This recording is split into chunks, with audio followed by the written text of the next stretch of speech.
Splitting the house. I just always knew that I wanted to invest in real estate. Why co-ownership of homes is on the rise. Coverage from our DC bureau. A historical hero. Would Marti consider January 3rd, 2026 a day of liberation or a day of annexation? Celebrations on Jose Marti. Caplin News is live at a local school. And Game On. This was the PS5 version that they have been bringing over to the Switch 2. The latest in the world of gaming. These stories and more coming up on Newsbreak. Hello, South Florida. I'm Adrian Diaz-Alejo. And I'm Valeria De Sosa. Today is Wednesday, January 28th, 2026. Live from the Lee Caplin School of Journalism and Media in North Miami, this is Caplin News. A national freeze. Americans are still struggling over a winter storm affecting the whole country. The country continues to deal with the aftermath of the winter storm, with thousands of homes still without power. Crews nationwide are hard at work, still trying to restore power amidst the brutal cold. The majority of damage was done across the southern states, with frozen roads and snapped tree limbs weighing down power lines. While crews are working long hours to restore electricity, Brent Baker, COO of Nashville Electric Services, say there are many challenges. We see trees in our way to get to where we need to go, and then once we get there, we have trees tangled in all of the mess. It's just a significant tree event that is causing a lot of Officials say that the historic ice storm led to some of the largest outages in history, some comparing it to the winter storm in 1994, which took 23 days to restore power fully. The Department of Homeland Security reports to Congress that 2 officers fired their guns during the fatal encounter with Alex Preddy in Minneapolis. We want to warn you that the following footage may be disturbing to watch. The report says that when Customs and Border Protection officers tried to take Preddy into custody, one officer yelled, "He got a gun," and then 2 officers fired their weapons. After the shooting, a Border Patrol agent said he had taken possession of Preddy's firearm. President Trump says he doesn't believe Preddy was a, quote, assassin. For many first-time home buyers, the traditional path to home ownership is changing. Rising costs are leading some to consider unconventional options. Caplin News reporter Lucas Bogardos has more from Washington.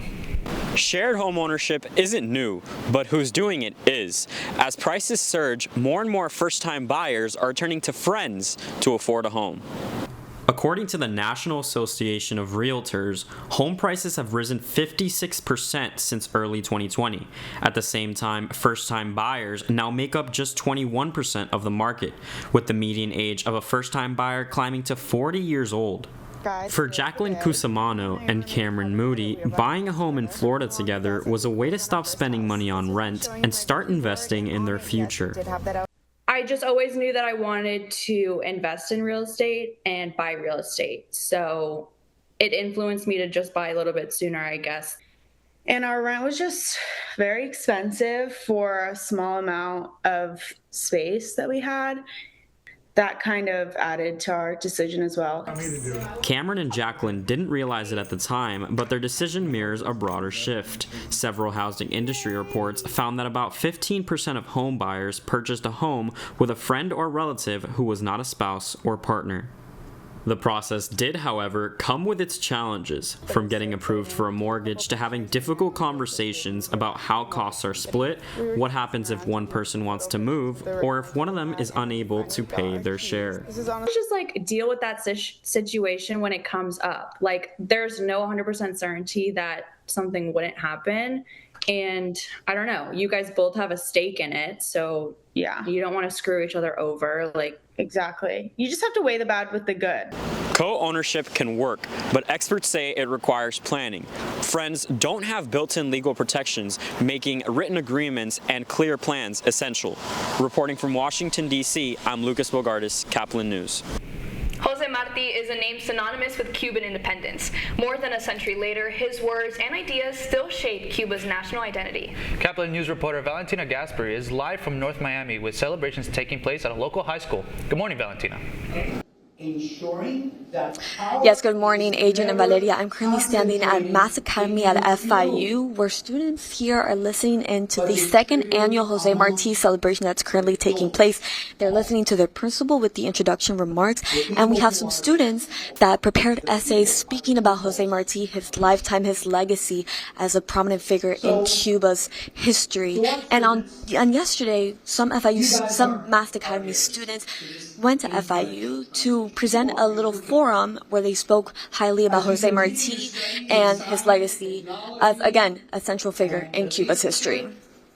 On January 28, 1853, in Havana, Cuba, a patriot was born. Jose Marti revolutionized Cuba and Latin America during the 1890s. A renowned poet, journalist, and political thinker, Marti was a central figure in the fight to liberate the country from Spanish colonial rule. His writing often spoke against oppression and the struggle for Cuba's freedom and justice, often coming with a cost. Forced into exile twice, Marti helped unite Cubans near and far and launched the war to independence. But Jose Marti never got to see the liberation of his homeland. He died on May 19, 1895, while fighting Spanish troops during the Battle of Dos Rios in Cuba. 173 years later, Marti's legacy is remembered and honored to this day. Would Marti consider January 3rd, 2026 a day of liberation or a day of annexation?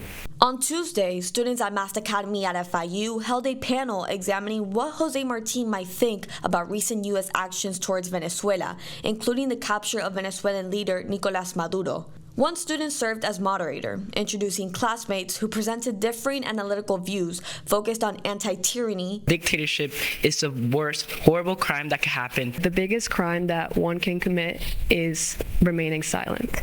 Sovereignty. You must do what is right to free your people. The intervention of an external force isn't the solution. American. They could also fight for their own rights, their own liberties. And realist beliefs. People who completed this were tyrants. The discussion sparked debate, with some finding common ground and others pushing back on the January 3rd events through the lens of Marti's ideologies. Still, the discussion showed how Jose Marti's impact as a martyr can be felt in current events.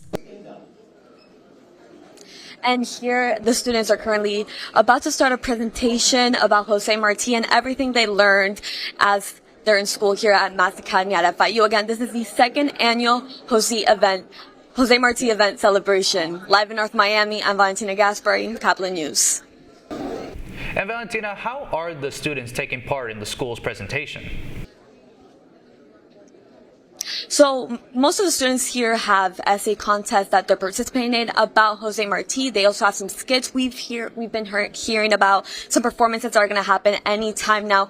We actually have one of the students who was at the forum yesterday. This is Akish Banhom. Akish, tell me everything you learned about Jose Marti in these last couple of days. What is something that stuck to you the most and something that you feel really presented well in your forum yesterday?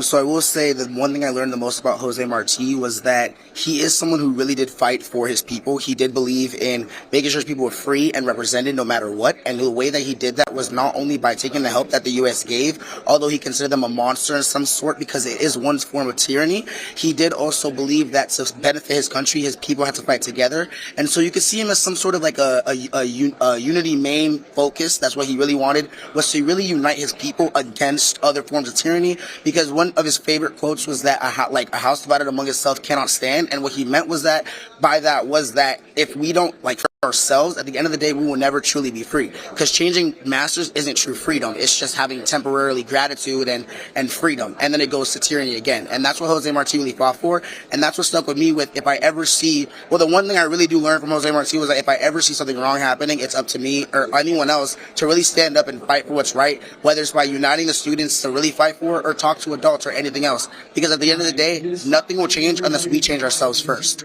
Akish, thank you so much. And he's about to perform the national anthem, right? Yes. Perfect. So we're going to let him perform the national anthem and continue on with the presentations here at Mass Academy at FIU. Back to you guys. Beware of AI. A Florida couple is raising awareness after an altered picture of their dog left them $2,000 short. They say scammers used AI to make it seem like their pet was at an emergency vet. Caplin's Brenda Miranda has the details. She squeezed just enough. a tiny gap in a backyard fence, We train service dogs, combat wounded veterans, first responders. is all German Shepherd puppy Hazel needed to send dog trainers Michelle and Dennis Marita into a frantic search last week. Looked right through, and then we looked on the cameras, and she went through the neighbor's yard, but then didn't matter by that time. They posted pictures of Hazel on Facebook and Nextdoor seeking help.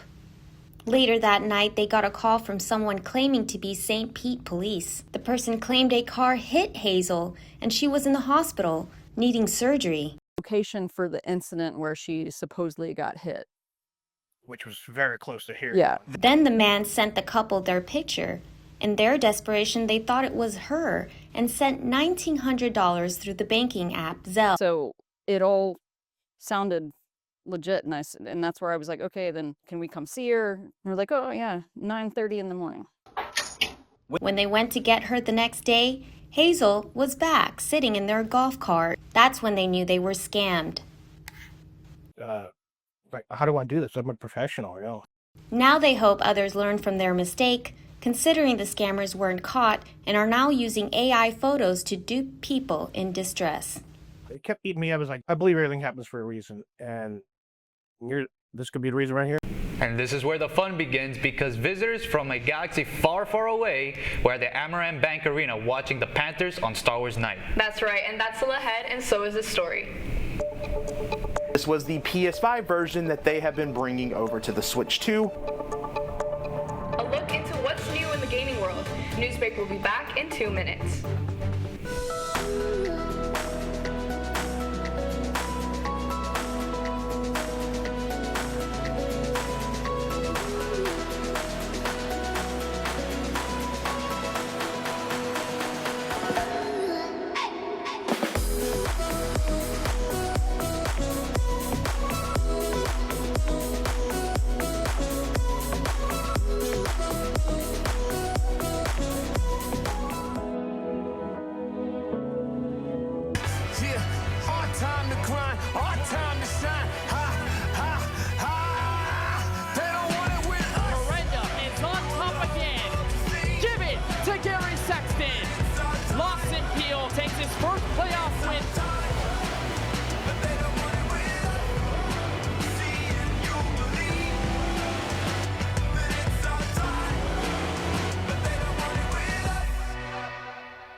Radcliffe Art and Design Incubator is the velocity accompanying the fellow's rudder, as in a boat. Unless there is movement or action, the planned direction is of little consequence. We encourage the creative ideas into action, and from the experience of doing, we critically assess the feedback, adjust, and set out to rediscover the potentialities of an entrepreneurial mindset.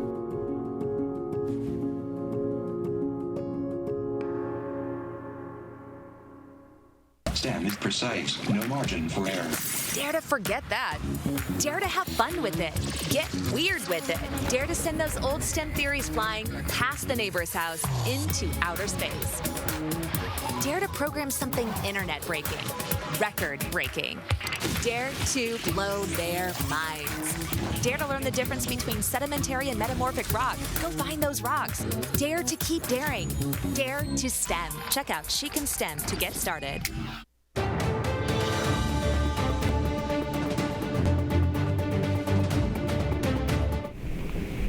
Nintendo news: a popular game franchise makes its way to the Switch lineup. A remake of one of the best-selling games of all time is now available on the Nintendo Switch 2 as of this week. The Final Fantasy VII Remake is coming with new streamlined progression and mechanics suited for Nintendo players. Caplin's Christopher Aveo has more. Final Fantasy lands on Nintendo Switch 2 with Final Fantasy VII Remake Integrate. This was the PS5 version that they have been bringing over to the Switch 2. You heard just now were the voices of the planet. You got Cloud on the bike, and you're fighting a lot of people on a bike, because there's a lot that can happen within that scene. Those born into this world, who lived and who died, who returned, are howling in pain. Originally released on PS5 in 2021, Final Fantasy VII Remake Integrate is a stunning reimagining of one of the most beloved titles in the Final Fantasy franchise. Well, look who it is. Sephiroth! who are you? Final Fantasy Remake 7 Intergrade is one of the best looking games on the Switch 2 to date. Final Fantasy 7 Remake Intergrade remains $39.99 on Switch 2, as it has been for the PS5 and PC, and it includes the FF7R episode Intermission featuring enhanced graphics. Give him a show! The game blends beautifully on the Nintendo Portable Console, streamlining cutting-edge technology with a fresh perspective that delivers a cinematic and emotionally resonant experience. I'm waiting, Cloud. Leveling up your gaming, I'm Christopher Aveo reporting from Caplin News.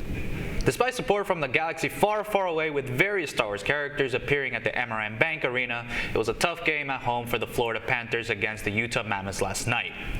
The Mammoths scored the first and the only goal during the first period. Then in the second, the Panthers tied the game 2-2. Heading into the third, during the final period, the Mammoths fired back-to-back goals while the Panthers could only manage one, bringing a final score of 4-3.